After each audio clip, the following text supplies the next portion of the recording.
So this morning, what we wanted to do was bring you some timely information about taxes, lending, taxes, some of the opportunities that are out there for you, just to strengthen the financial side of the business. So this morning, what we decided to do was set up a panel of 4 different people. To my far right, we have Alan Epstein. Alan is a managing partner and has been with Potoff Legal and Company since its inception in 1990.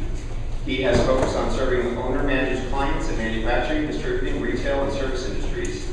Alan's area of expertise is primarily in the area of tax accounting, auditing, ERISA, financial reporting, and business planning. And then just to my immediate right is Patty Myers. Patty focuses on both tax planning and compliance for a wide range of clients, including manufacturing and wholesale distributors.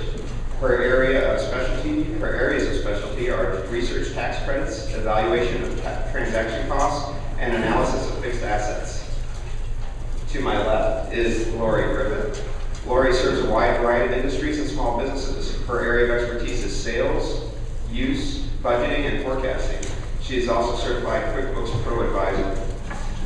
And then to my far left is Mac McDougall. Mac is the Vice President of Business Banking at Regions Bank. He specializes in manufacturing banking and financing needs, but also focuses on corporate structures, fraud prevention, and overall strategies. Mac has over 30 years of experience as a senior financial manager and a CPA. So obviously the board up here today is very well qualified. Just to back up to the group a little bit, our goal was to bring that digital group out into the real world. So this is our 3rd event.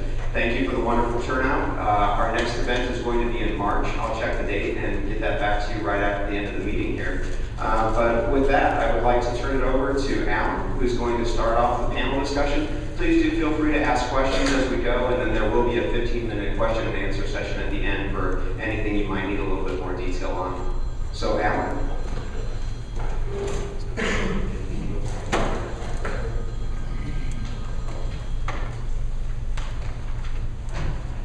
Good morning. Tom and Renee were putting agendas together. They said our firm was one of the sponsors. What would be a meaningful time for our firm as one of the sponsors to get up and speak? We said, January for sure. Because we'll definitely have a tax law by the end of the year that we can share with everybody and provide all sorts of planning opportunities. January is the time, because Congress always does something by the end of the year. Well, having said that, we had no clue that they would come along and do something on December the 19th is when the Senate actually signed the tax bill. And the president, December 16th, the president signed it on December 19th. The tax bill that they passed at that time expired December 31st. So essentially it was a tax extender bill of existing laws that were in place already. The best line I read, and I've read it a couple of times in different versions, is it had an expiration date shorter than a dozen eggs. It's just like, Congress spent all year debating what to do, and they came up with a tax bill that lasted essentially 12 days. So as accountants, we like to be able to plan for our clients. Well, Congress is tying our hands. There's really no ability to plan when they act in this form. So we don't really care, Democrat, Republican, which direction they take. I guess you guys care, and we care personally. But we want to be able to advise our clients. So right now, we just sit there and take the laws that are in place today. There are a tremendous amount of things that expire. So there's a piece of paper in front of you that it has 2 sides to it. And the blue side is sort of what we're covering up here. And the back side is a tax bulletin that was passed at the end of the year that we distributed to our firm's client mailing list. It's a very summarized version. But it talks about what was passed at the end of the year. So I'm going to share with you some of the things that happened on December 19th that are retroactive to January 1st. And I always tell my clients, well, how come you didn't tell me to do this 6 months ago? And I always bang on my desk and say, well, darn it, my time machine is broken, so I can't go back and tell you what to do in March, given the laws that happened in December. It's just, it's total frustration with Congress. So what was in the bill that passed December 19th, and this is retroactive to January 1, is bringing back a meaningful part of Section 179. Section 179 is the ability to write off up to $500,000 of capital expenditures all in the year of purchase. So it is an enormous tax savings. It's one of the best things that Congress can do for our clients, small businesses. It doesn't necessarily help all the larger companies, because when you have in excess of $2 million of capital expenditure, you start phasing out of that deduction. But at up to $500,000, you get in that range, you deduct $500,000 all in the first year. Very valuable to our clients. The next thing they reinstated, retroactive to January 1st, is called bonus depreciation, which is the ability for assets outside of 179, and these have to be new assets. 179 doesn't, but bonus has to be new assets. You get the ability to write off 50% of it in the first year. So $100,000 piece of equipment, you've already used your $500,000, or you purchased $3 million, so you're not eligible. You can take 50% of that in the first year of bonus depreciation, then you get the regular depreciation. And then they reinstated the research and development credit, which Patty's going to be talking about, some of the work opportunity credits, and the energy credit. And that was about it that was for businesses. So this tax law that happened, that passed, it had a lot of individual provisions. It resets some rates. I'm not about to sit up here and show you tax tables and how rates change. But that's more or less all that was done for businesses. They didn't touch an important tax provision that's out there for inventory-based businesses, which if you're in tax or accounting, you've heard of domestic production activity deduction, which is the ability to exclude 9% of your taxable income from taxes if you produce or manufacture a product in Missouri. So, you know, when you're talking about 9%, if a Missouri corporation has a 34% rate, or if it's a S Corp or LLC, and the shareholders have even a higher rate, it essentially allows you to exclude about 10% of your taxable income from taxes. So it's like a 10% discount for producing or manufacturing product in the United States. And that's been around for 5 years, 6 years, I don't know, years tend to come together. But it's been around, and they haven't touched it. It was started 3%, then 6%, and now it's 9%. That's really all Congress has done. So what I thought I'd do is switch to a new rule in Missouri. So this is new in 2013. It's for inventory-based businesses shipping product from Missouri. It's a new law that's available for C Corps and S Corps. The law originated in 2013, and it's essentially a new tax allocation method. So you determine, a Missouri corporation figures out how much of its income is attributable to Missouri, and it pays tax on it. So a multi-state operation might pay tax on 40, 50, 60% of its income, and the rest is taxed in other states. And Missouri used to have really two methods of allocating income. It was called a three-factor allocation, which was based upon your payroll, your physical location of your assets, and your sales, where they were delivered to, where your customers. So you blended those three, you got three ratios, and you averaged it. Missouri also had a very attractive rule called the single factor method, where you counted all your sales that originated in Missouri, destinated in Missouri at 100%, and your sales that originated in Missouri and destinated outside of Missouri, and those you counted at 50%. But this new rule says if you have sales that originate in Missouri and destinate outside of Missouri, they don't count at all. So this is extremely valuable. So we've had a lot of clients that were paying 50% of their state income taxes to Missouri dropped to 5%, 10%.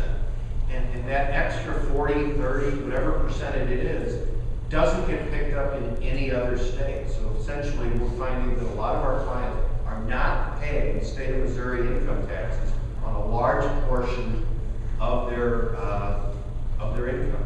So there's no what we call a throwback rule. So there used to be a rule that if you were a resident corporation in Missouri and you pay taxes, you ship product to other places, but you didn't have a physical location, you didn't file, you didn't have what's called nexus, which is the buzzword, which allows a state to tax you. You have to have something that allows a state to tax you other than the fact that you ship a product there. So there's a physical location, lease, you have to store inventory, have employees. If you didn't have that, then you wouldn't pay tax in those states. So other states have what's called a throwback. So if you're not reporting it somewhere else, Missouri is.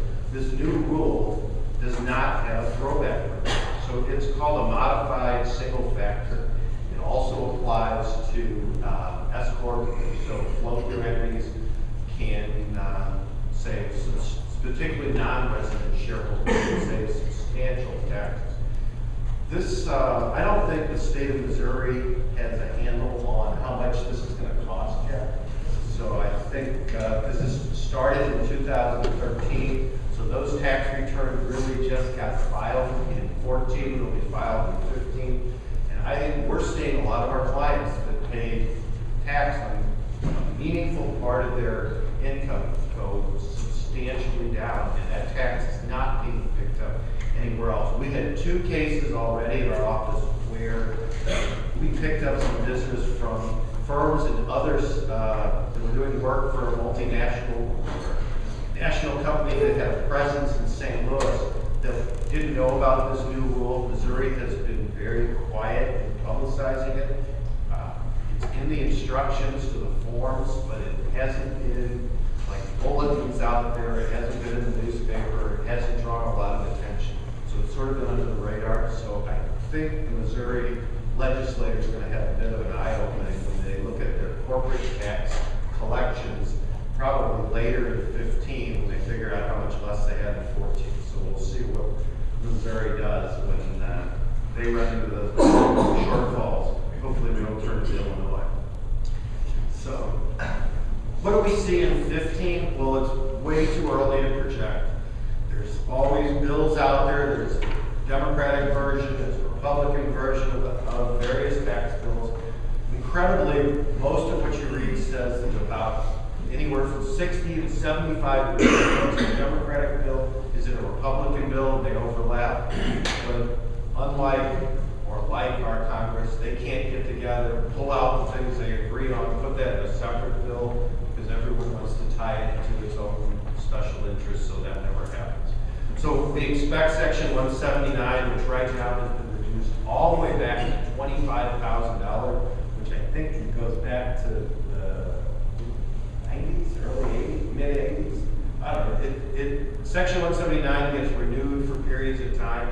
So now that it expires, it predates all the way back to some old date. So it's right now, the ability to write off is limited to $25,000. We expect that'll go either back up to $250 or $500. It does every year. The R&D credit that Patty's going to talk about has expired, but they renew that every year. So we expect some things that happen year after year after year to be made maybe permanent in a tax bill.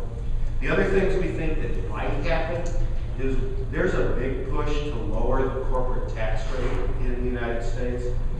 Right now, the top corporate tax rate, if you have income over 10 million, is 35%. That's over 300 and something, 335 or 350. It's 34%.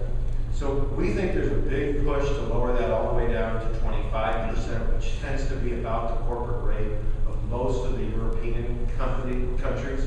So we need to move that rate back to that. So there's been a lot of companies in the news trying to domicile outside the U.S. so that they pay 25 instead of 35, which is an enormous savings. And if the U.S. can bring our rate more in line with the European rates, I think we'll see more of these businesses moving. If they do that, we also think they'll tighten up on the foreign tax credit they allow. Right now, you get a foreign tax credit based upon each country you're general guidances, they would aggregate that so that you would reduce the foreign tax credit, and that probably would be more politically doable because most people wouldn't understand it. And the other thing that's always out there, and where manufacturing groups will talk about inventory, is we believe at some point, whether it's 15 or 16 or 17, there will finally be a repeal of the LIFO method. And that's just, it's in every bill and just never gets finalized because of the lobbying. So LIFO is the ability to keep inventory on your books at your ancient cost. You know, companies that have inventory on the books at 1950 something cost, and, you know, and then they expense the inventory as they go. And to me, that's something that, although it's going to be costly for a lot of big companies that use LIFO, it's probably a fairness provision. So with that, I will turn it over to Patty, who will talk about R&D, which is a very involved topic. All right, so before I get started talking about the research tax credit, I just wanted to step back a little and explain what a tax credit is. So just in general, if everyone doesn't already know, a tax credit is a dollar for dollar savings on your tax liability. So it's much more powerful than a deduction, such as the domestic production activity deduction. By the way, if you haven't heard of the domestic production activity deduction, talk to your accountant. That probably, or that doesn't apply to anyone that manufactures in the U.S. But as for the R&D tax credit, which is actually known as, it's technically known as the increasing research development, it's actually a pretty complex credit. This one credit has over 100 pages of tax regulations in it. It's been around since the 80s. As Alan said, it does keep getting renewed. At this point, it does expire in 12/31/14, but I fully expect it'll be around 15 and going forward. The credit itself is a 20% credit on research expenses that are, as the name says, that they're increasing over prior years. You can look at, so let's say you've never looked at credits before, you can look at any open years. And an open year is the current year and typically the last 3 years that are open by statute. So it's just something to think about. So if what I'm saying today resonates with you, you haven't looked at it in years or you've never taken advantage of it, just know for the first year, you could get benefits for 4 years going back. So this could be really big for some of you. Okay, so what qualifies for the credit? What type of activities? As the name states, it's research, it's development. So we're looking at process development, process improvement, which for manufacturers, that's typically something you're already doing just to keep up with your competition. A lot of times you guys do have continuous improvement initiatives. You're doing Six Sigma, you're doing lean manufacturing. So you're already doing the things that we want to talk about when we're looking at the R&D tax credit. So that's, your industry is a little unique. One of the first ones we think of when you think of the R&D credit. Product development, obviously you're manufacturing products. So as you develop product, you improve upon your product, those activities, we'll look at those activities to see whether they qualify. The third piece that would be relevant to manufacturing would be software development when you're looking at your process. So let's say you're improving your process. Within that process, you're integrating you're developing some new software to improve your process. That software development could also be part of the activities that qualify for the credit. So looking further, when we talk about the activities that qualify, there's a 4-part test. You can meet all 4 parts for the activity to qualify. And I'll just go over those really quick with you. The first one, which is on your sheet, the 4 parts on your sheet, intended to eliminate uncertainty. Now this uncertainty, it could be you didn't know at the beginning of the project if you could do something. Perhaps you knew you could do it, but maybe you didn't know how you were going to do it. That qualifies. And actually the lowest threshold would be maybe you knew you could do it. You thought you knew how you could do it, but you didn't know the appropriate design. So you knew you had to consider alternatives and test them. That could meet that threshold of uncertainty for this credit.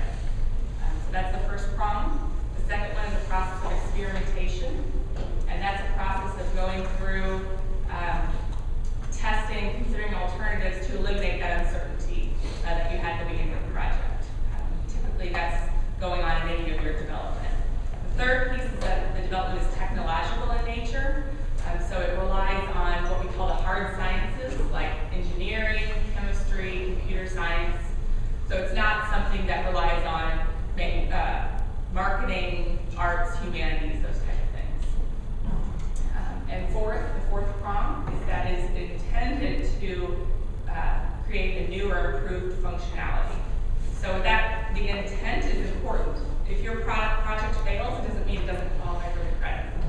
But at the beginning, as you go through that project, the intent is that you want to improve a product. You want to make it more durable. You want to make the process cheaper or more efficient. Those are the goals of the project, and that's how you meet that fourth criteria.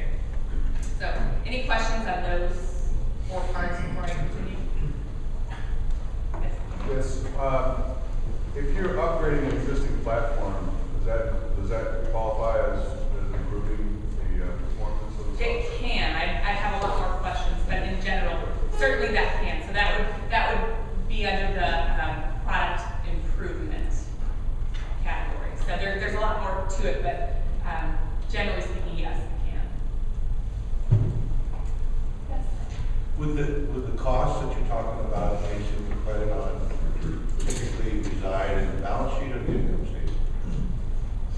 Normally an income statement. So it's no, and I'll go over the expenses that they're going to qualify for this in a second. But normally an income. You don't have to capitalize these costs. You can't. No, you wouldn't. Okay. So now we're going to talk about the activities that qualify. What activities don't qualify? That's going to be your quality control, any consumer surveys, research done outside the United States, or research that's funded by someone else, so another company, for instance. You get a grant from the government, anything like that. Those dollars wouldn't qualify. We have to carve those out. So those are parts that don't qualify. In terms of the expenses, which is alluding to what Matt just asked, what expenses? So now you've identified there's projects that you do that qualify. What expenses can we take? There's 3 buckets of costs. There's the wages. So you look at the W-2 wages of your employees that are doing the research. They're directly supporting the research or directly supervising the research. So that's the first one. That's usually the most significant. You look at contractor costs. So you have a contractor who's doing qualified research. You're going to look at what they're doing, their invoices essentially, and just by virtue of cutting out overhead, we only get 65% of those contractor costs, but still you get those as well for doing the research. One thing with contractors you do look at is you need to consider who has the risk and the rights to the research. So typically what that means is if you're paying a contractor hourly, you likely are taking on the risk. So typically that's a good quick test to see whether you get the benefit of those research expenses. And the last bucket of costs that would qualify are going to be supplies that are consumed during R&D. So that could be a lot of different things. Let's say you are doing some product development, you build a prototype. Let's say you're building engines and you build a prototype engine. That engine could be expensed, could be considered a supply for this, assuming that you don't end up taking that same engine with those same materials and selling it. So as long as that doesn't become a saleable product, it would be considered a supply for these purposes. So it's not just lab supplies, it's not just chemicals and things. It can be more of a expensive material. So, and finally, let's say you think, yeah, this applies to me. What do I have to go through? What's the typical process? What we would do is we'd come in and we'd look at big picture. We do an analysis. What are you doing? What activities are you doing? And does it, big picture, does it meet the criteria for the credit? So we fine tune that. Assuming we get a good outcome there, then we'd look at the second piece, we'd look at a tax analysis specific to your business. Does it qualify? Does your business get benefit? If you have qualifying activities, are you going to actually receive a benefit? There's a lot that has to go into whether you're paying tax already, whether what type of entity you are, if you're a flow-through entity and you're your individual taxpayers or an AMT, all those things are relevant, so we got to look at that, to see what happens there. What I'm hearing is that the costs associated with Lean Six Sigma implementation, including wages, would come under this research and development. That's correct? Yeah, I mean, we have to look at specifically what those people are doing. So if you have black belts and you have all those people, what are they doing? So it might not be, it likely isn't going to be all their time all year long, depending on who they are and what they do, but it would be some portion. 6.5% or something like that, is that the amount of their salaries? What do you mean? That can be applied to this. You certainly would come up with an allocation. So, and it might vary based on each person and what they do. It might vary on what belt they are, depending on how it looks. It would be customized to your business. But just on the surface, 6.5% doesn't sound crazy. But it certainly, I have a lot more questions for you. So once we do that, so we've looked at the broad analysis of the activities, we've looked at whether your business can get the tax benefit, then the last piece is literally to go in, quantify everything, and document it. So quantifying it, it's looking at the wages and breaking out what portion of the wages are going to qualify for the credit. It's looking at what contractors qualify. It's looking at what supplies are actually consumed and getting into that detail. And then documenting it. The documenting is a very important part for the credit.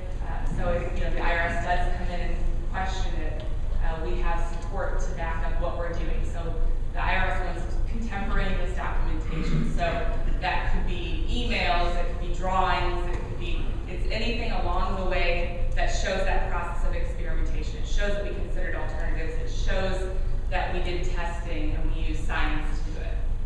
So those are what we need to do to document it at the end. Any questions? All right. With that, I'm going to turn it to Lori for sales tax. Good morning. So we're going to just start with some general sales tax and just a general overview of exactly what sales tax and use tax is. Sales tax basically applies to it's a tax that's imposed on all retail sales of tangible personal property, unless specifically enforced by the state of Missouri. There's various exemptions, and exemptions are just specific provisions in the law that states that the property is exempt. To be exempt, you would complete a Form 149, it's a Missouri form, and provide that to your vendor stating why a particular property is exempt. Use tax is an area where a lot of clients are not actually familiar with or maybe don't think apply to them. But basically, use tax is imposed on items that are stored, used, or consumed in the state of Missouri, if not actually purchased within the state of Missouri. So a lot of times when people purchase items online, that particular vendor may not have a presence with the state of Missouri. Therefore, they're not going to charge you sales tax. So if not specifically exempt, so companies may purchase, say, a computer that they're going to use for their own use, not in manufacturing, and they may not have paid sales tax to that particular vendor. Then clients are responsible to supplement use tax. So use tax is required to be reported if the total taxable purchases are more than $2,000 in a year. Specific areas that apply strictly to manufacturers are if that they're exempt from state and local tax. This is an area that's been around forever. Basically, it needs to be used or consumed directly in the manufacturing process, or the product that you're using needs to become an ingredient or component part of that end product that's ultimately sold for resale or for the end use. Those types of items are materials, machinery, and equipment, and various parts. So again, those types of items are exempt from state and local use tax and sales tax. About 7 years ago, Missouri passed an additional law in regards to machinery and equipment, and it doesn't need to be used directly in the manufacturing process. It can just be used or consumed in the process in total. And it doesn't need to become an ingredient or component part of that end product. So So those types of things are not exempt from the local sales tax. They are exempt from the state tax. So for instance, if your tax rate is 7 or 8%, the state tax rate is 4.25%. So at least you would be able to become exempt from that particular state tax. Those types of items are electrical energy, gas, water, coal, chemicals, machinery and equipment, and other materials that may be used. And again, that doesn't have to be specifically used and become an ingredient or component part of that end product. So that's a little different than the beginning one that exempts from everything and doesn't have to be part of that product. Also, under that new law states that if it's used in research or development that's related specifically to manufacturing, those items also can be used and exempt from the state tax, not the local sales tax. Some examples are, so for instance, if a manufacturing plant uses electricity, they can complete the Form 149 and state that the total, a way that they can use in completing an exemption certificate is compare the total square footage of the entire plant and office, allocate a percent of the square footage that relates strictly to the manufacturing plant, and then provide that exemption certificate to their utility company. Their utility company then would exempt from the state tax to 4.25%, that portion of sales tax on their electric. So that's an area where a lot of companies are not, it's an easy to provide the exemption certificate to your utility company and have that type of savings. Also, in a manufacturing plant, if your workers are working on the product, if they wear safety goggles are not, in the previous one, are not used or consumed directly in the process. They're, your workers are wearing those, and it's not consumed directly within the product. So those types of items also are subject to the local tax, but exempt from the state tax. Let's just say a construction company operates a manufacturing for concrete. The trucks that transfer the concrete to their customers would be subject to tax because that particular item is not used within the manufacturing process. It's after the process. So purchasing those types of trucks is an item that's not used within the manufacturing. It's more after the manufacturing process. So those types of items would be subject to sales tax. Also, an area where we find is samples. So if you purchase items and use them to give away to your clients as samples, most likely that original purchase was not subject to sales tax. So you as a client or customer are responsible to self-remit the use tax. Another example is if you're a toy manufacturer, the paint, the wood, all of those types of items that actually get involved in making the product would be subject to or exempt from the state and local sales tax.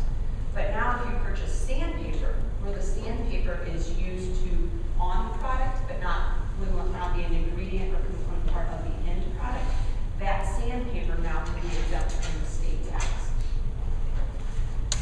Same thing, another example is auto manufacturing. So if you produce autos, the wax that would go on the autos is included as an ingredient or component part of that end product, and therefore would be exempt from sales tax.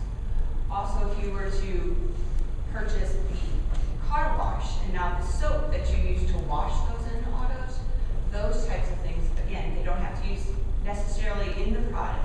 It would be a component part of the product, but that's used in the process and therefore would be exempt from the state tax. So just kind of a general overview, very brief, some exemptions. It's key to continually look at your processes, look at your vendors that are charging you sales tax or that are not charging you sales tax to make sure you are paying the correct amounts. Overpayments or underpayments can be costly to you as a business.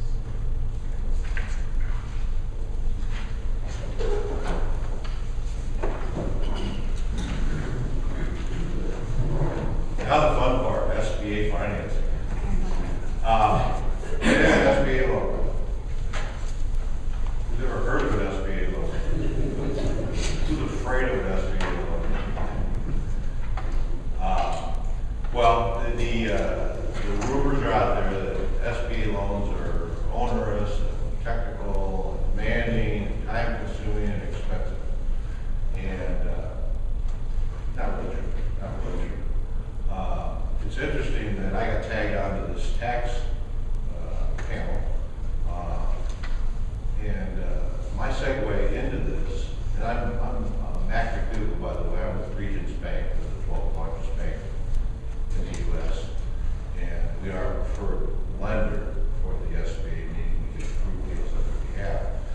But the segue that I was going to talk about was those of you that are looking to expand your operations or acquire another facility, another CNC machine, something big, have to look at your financials for this year that ended. And you whip your CPAs and tell them, I don't want to pay any taxes, I want to write everything off. And it's your job to do that, and if you don't, shame on you. I'm here to tell you that it's a two-edged sword. And if you go to look at doing some financing this year, banks are real interested in seeing your ability of paying back those loans. And if you've leaned on your CPA to go into those gray areas and write everything off that you possibly can, inventory is a popular place to play, then you'll come to the bank and the bank will say, hey, you got no money, you got no cash flow, you can't make a loan. So the SBA, one of the things it's not going to ride in on a white horse and save you from the dismal results that you're suggesting your CPA provide. The SBA is there to help you as a business owner expand your business, and oftentimes used to come in when you're short on collateral or you're short on cash flow because you're going to go into a new venture. I put handouts actually today in the middle of the table. They're quite voluminous PowerPoints. I love 40-page PowerPoints. So that's what we do. Technology but we'll defer looking at those and working through those and just talk in general about SBA financing. The two main programs for SBA, actually there's three that's be relative to this crowd that has to do with export and importing. But the two main ones are 7(a) financing, 504 financing, and then the third one has to do with export financing. We're going to save that topic for a later date. And there is a little bit of information in here. And again, it's for your reading pleasure after we leave this meeting, you can dive into the details a little bit more. So we got two main programs, the 504, which is set up for long-term assets, fixed assets, assets with lives longer than 10 years. And generally features a 10% injection by the manufacturer or the business owner, a 40% loan of the amount provided by the CDC. And if you're in St. Louis County or city, that's going to be, I think they call it St. Louis Economic Development Partnership, having just merged the city and county together. But there's CDCs in St. Charles has got one, Great one, Jefferson County's got one, and they can work together. And they will put this 40% loan together and put it in with the bundle that the SBA issues to the nation once a month. And the benefit of this 40% loan is that it's a fixed rate in the 4.5% range for 20 years, fixed for 20 years on 40% of your project. So that's a lovely attribute, especially when I think we've been thinking rates are going to go up here now for about 4 or 5 years. But we think rates are going to go up, and to lock in on a 4.5% rate for 20 years is special. And then the 50% to comprise the total of 100%, 10% from the borrower, 40% from the SBA through the CDC, and the 50% comes from the bank. And it's a conventional loan from the bank. The bank enjoys the position that it's in because it's going to be in a first lien position on these assets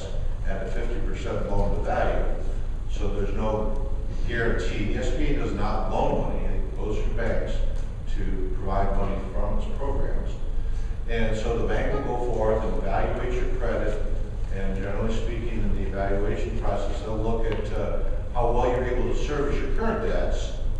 And if you're able to service your current principal and interest payments plus another 10 to 20%, 1.2 debt service multiplier, 1.1 and 1.2 debt service multiplier is what it's called. They'll be able to move forward and give you a conventional loan, generally for 10 years, usually with a 5-year fixed or floating rate, and then it will roll over every 5 years. As I said, those are for fixed assets. That's the 504 program. Some working capital can be rolled into that, which is an amount of money you need to move to the new facility, maybe to tool up, maybe to hire some people to help you do that. Minimal amounts relative to what is available on the 7A program. And that's really the premier program for the SBA. That covers the gauntlet. The 7A program will not only allow you to buy that building and that equipment, it will allow you to take your projections and incorporate them into your cash flow and have the SBA and the banks depend on those projections to justify your debt service coverage going into the future with the new debt load that you are looking to obtain. That new debt load can include real estate. The max in both these loans programs is $5 million. So it could include real estate, equipment, tenant improvements in your lease, if you're in a lease situation. It can include projected losses in the form of working capital, projected losses that you expect to occur as you ramp up your new operation over the next 3, 4, 5, 6 months. A 12-month, month-by-month forecast is required. A business plan is usually required. If you've got a good operation now and everything's trajectory correctly, we're not talking about the term paper type of projection or business plan that you get graded on the weight. People actually do read these things, and if you're using a program like the Business Plan Pro that'll allow you to generate a 100-page business plan that says nothing, well, our people will see that, and so you need to put some effort into these business plans, and they can be as short as 2 pages. So they can just, your thoughts, your words, what it is you're planning to do, how you're going to do it. It doesn't have to be 100 pages long. So there's a lot of free help out there to help you put those together. SCORE is available. They don't charge you. They have people that are either retired or experienced business people that want to help the business community. University of Missouri Small Business Development Center is also a group that has experts whose job it is to help business owners expand in the state of Missouri. Again, we'll get into more of the free help out there for exporting at a later date. But there's some awesome free help out there for folks that want to get in, put their toe in the water for those kind of things. So the 7A program, the time frame for these things to come together has everything to do with how long you take to respond to the requests of the bank. The bank, if you've got to find the right bank, the bank has done more than one SBA deal in the last year. So you start with a bank that does SBA and routinely does SBA. You'll get I call it a to-do list. So there'll be a package of forms, a lot of which you already have. You just have to accumulate them. Not the forms, the financials. The form you have to fill out, but it's not like you need to do a lot of research. You can sit down and fill out the 1919, the various forms that are required. And you supply a complete package, you're off to the races, and a deal with real estate can be done in 45 to 60 days. Without real estate, a deal can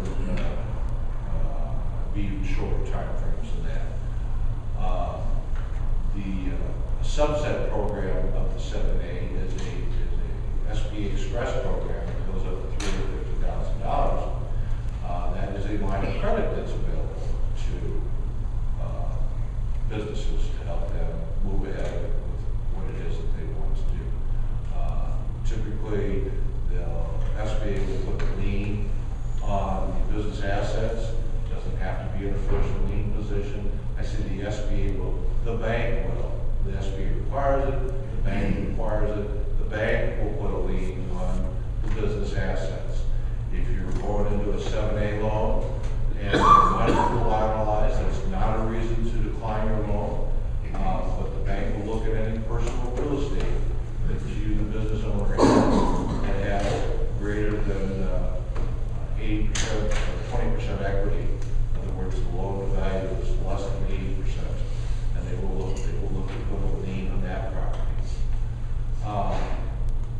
What else can I tell you? The credit scores. Your credit scores are very important since collateral is not always going to be there. So please be sure that you're aware of what your credit score is. Be sure you're aware that you make one 30-day late payment. One. Your credit score can drop 100 points. One 30-day late payment. You pay Macy's 30 days, 32 days late. That can flop 100 points off your personal credit score. And this has a lot to do with your personal credit score. Every owner of your company that owns 20% or more of the company will be expected to sign on the dotted line and submit their financials. So if you're looking to do some transitioning, those had more than one customer stop at 19% for their kids or trusted lieutenants that they were going to allocate shares to. We do, there is a, so they look at personal guarantees too. Personal guarantees, some of you may shy away from that. There are size limitations on this, so we've got $100 million companies in here that probably need to talk a little more, because you're probably not eligible.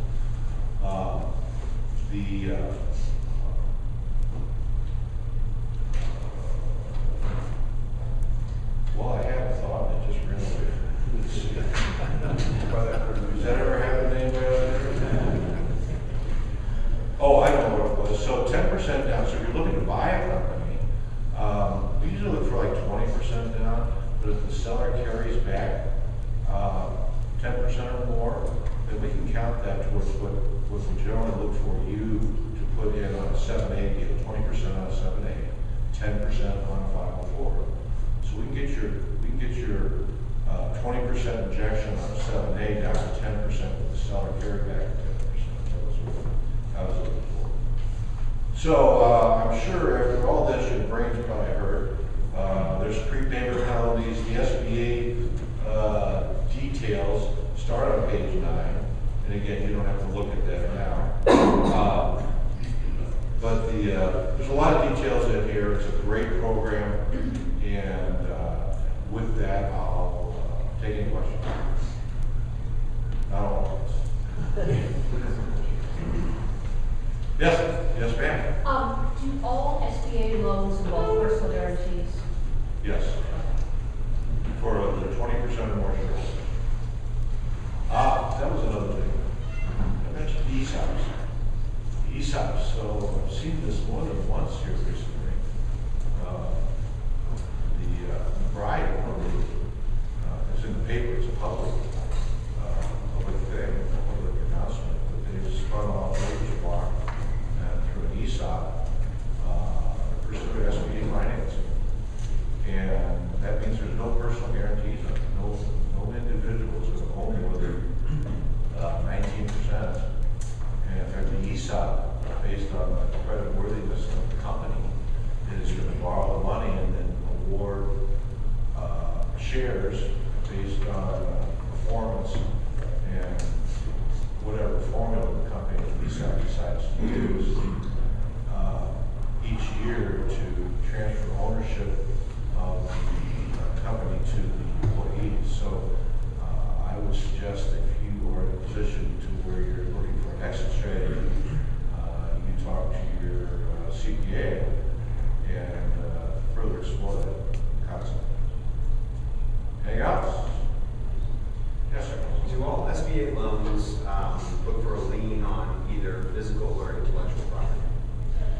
No, one of the mantras, so a couple things. So the SBA has its symbols, SOP, Standard Operating Procedures. And then each bank puts a layer of their own rules, their own flavors on the SBA rules. It makes decisions accordingly. So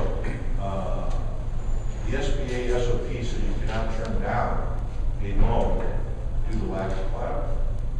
Well, that's all well and good. If the bank really doesn't want to make the loan, they'll find another reason not to make the loan. But technically, a company cannot be declined a loan, an SBA loan, because of lack of collateral. And if someone were to default on an SBA loan, is that what they typically would go for, would be physical or intellectual property? That's the idea. Yep. So they'll put a UCC on all the non-real estate, and then a lien deed trust on all the real estate that is eligible. If you owe, you just bought a house and maybe it's still kind of underwater and you've got 10% value in there, they won't do anything with that. If you own a house, you own the company yourself personally, and your spouse is not involved, maybe your husband's not involved in the business, does his own thing, but you own the house together, that won't be considered either unless the spouse volunteers to sign up without it. What other questions for any of the panelists? Thank you. Lori? Yes. On those state tax, sales taxes, the same for the life They're different. insurance. Otherwise, every state has their own set of rules, so we have to use our exact. There's manufacturing exemptions for Illinois, just not this.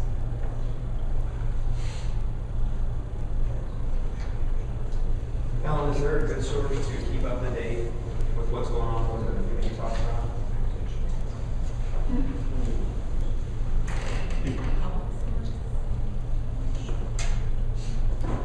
I don't know, Tom, so much of it is editorial as opposed to real. Our firm relies on a couple of sources.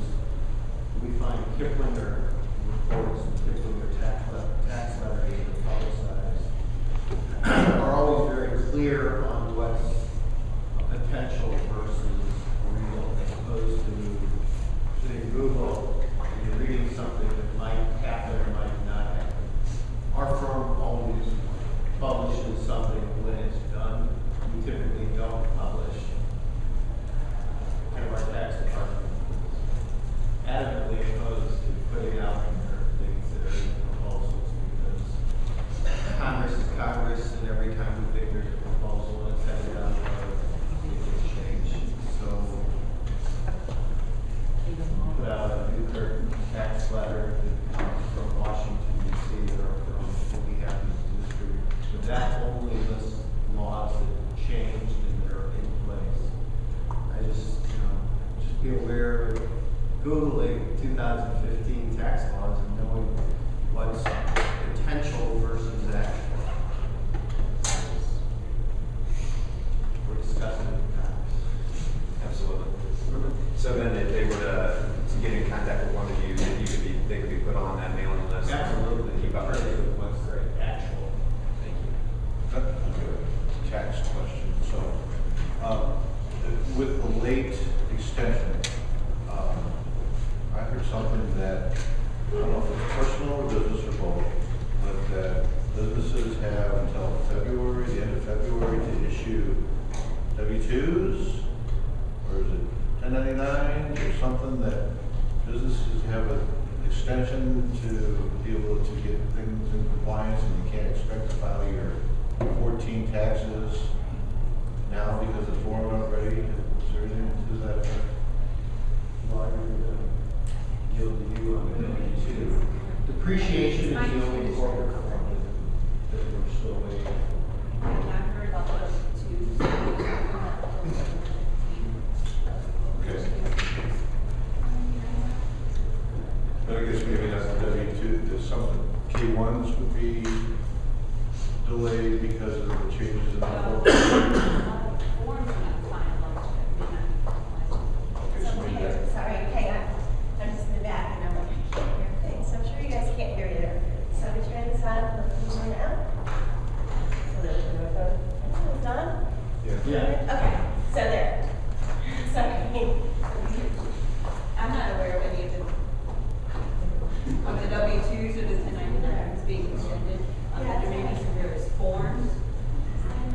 every year the IRS issues some forms late, based on when those forms come out, they decide if they're going to allow some additional extension of time.